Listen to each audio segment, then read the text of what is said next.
जय हिंद friends, I Manoj. I hope you are doing well. बात करेंगे आज यूएई ने लीव करने का अनाउंसमेंट कर दिया है। 28 अप्रैल का न्यूज़ है। यूएई ने बोला कि अपन क्या करेंगे, जो ओपेक है, Organization of Petroleum exporting Countries, उससे वो क्या कर लेगा, खुद को पुल आउट कर लेगा। दैट्स वाई ओपेक काफ़ी न्यूज़ में आ गया है। और ओपेक कोर की बात करें, Organization of Petroleum exporting Countries core plus OPEC plus, जो ओपेक प्लस कंट्रीज हैं वो ओपेक का ही एक एक्सटेंसिव पार्ट है, दैट इज ओपेक, यानी Organization of Petroleum exporting Countries plus, है ना। तो इन दोनों से लीव कर जाएगा कौन, यूएई। तो इसके क्या रीजंस ने बताए हैं, ये सब हम डिस्कस करेंगे। और काफ़ी इंपॉर्टेंट है इसका वर्ल्ड जो जो जो जियो पॉलिटिक्स है उसमें क्या इफेक्ट पड़ेगा, खासकर इकोनॉमी के सेक्टर में क्या क्या डिसएडवांटेज होंगे, इन सबको हम अपन डिस्कस करेंगे। सबसे बड़ा इंपॉर्टेंट पॉइंट ये है, सबसे पहले हम ओपेक समझें और ओपेक प्लस क्या होता है इसको समझ लें।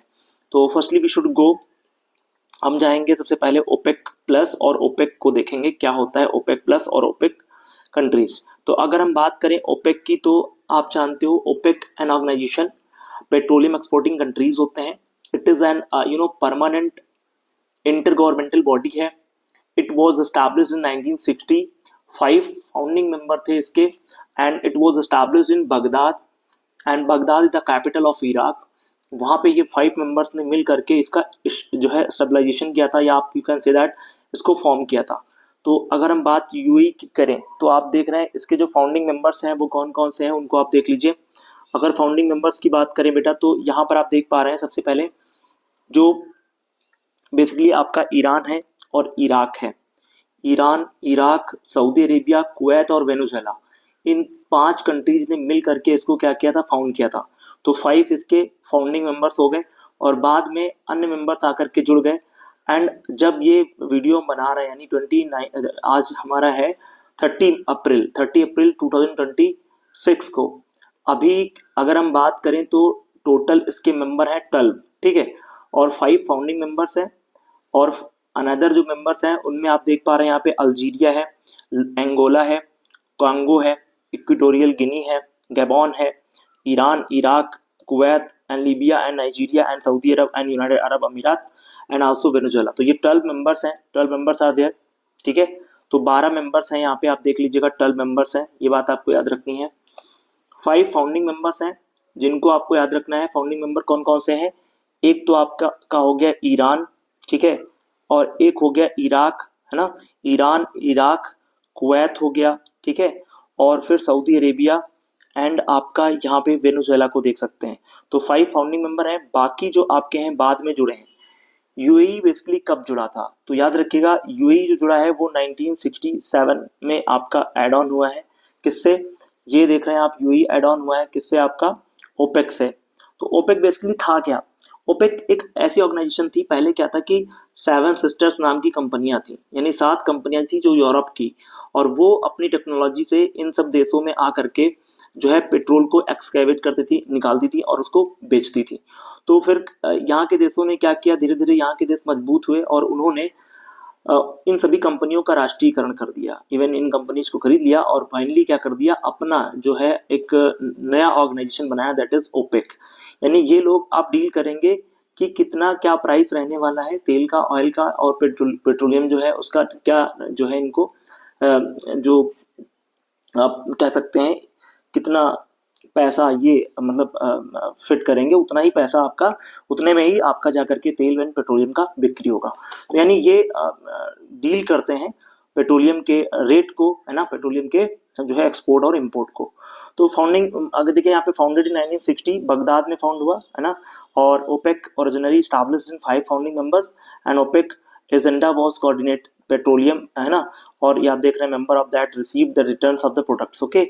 सो 1967 में यूएई जुड़ा था और यूएई ने अपने को पुल आउट कर लिया है। और अब उसके पीछे कॉज क्या बताए हैं, रीजन क्या बताए, उनको अपन डिस्कस करेंगे। बट पहले हम यहाँ पर देखेंगे जो ओपेक है और ओपेक प्लस क्या है। देखो 2016 में ओपेक प्लस का कॉन्सेप्ट आया था, यानी ओपेक का ही एक एक्सटेंसिव पार्ट है ओपेक प्लस, ये बात याद रखिएगा।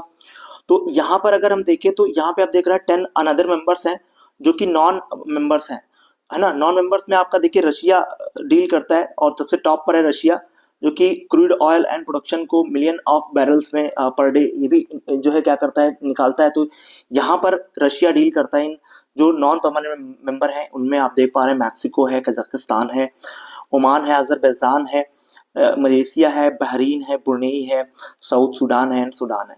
अगर हम बात करेंगे यहाँ पे जो आपके 12 मेंबर्स हैं, that is the these are members. ये आप देखिए इसमें सबसे ज्यादा सऊदी अरेबिया ऑयल प्रोड्यूस कर रहा है, फिर आपका इराक है, फिर ईरान है, फिर यूएई है।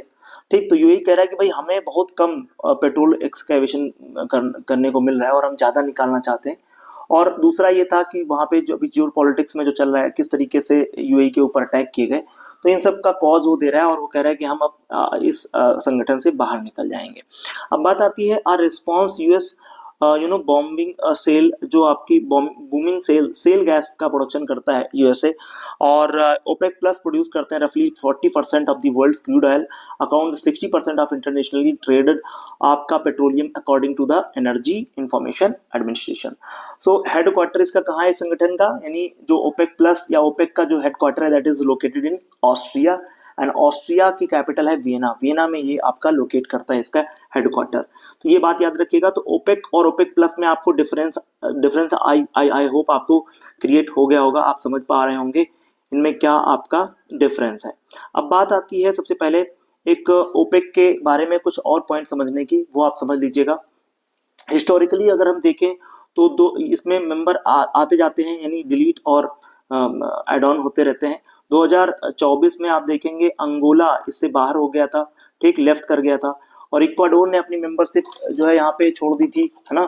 और आप ये भी जानते हैं ये जो आपका संगठन है बेसिकली ये क्या करता है, प्रॉफिट गेन करता है कंट्रीज को, और कंट्रीज को प्रॉफिट गेन कराता है, ना कि कंपनीज को। तो ये आपका पूरा इशू है। आई होप आपको चीजें समझ में आई होंगी। और क्या अब ये एक क्वेश्चन है जो मैं आपका छोड़ रहा हूँ, आप इस क्वेश्चन को डील करिए और कमेंट में इसका आंसर दीजिए, यूपीएससी ने इसको पूछा हुआ है, ठीक है। तो आई होप आपको सारे पॉइंट्स क्लियर हो गए होंगे। Thanks for watching. और अगर आपको वीडियो समझ में आती है तो इसको आप लाइक एंड शेयर कर सकते हैं। Okay, thanks for watching. Okay.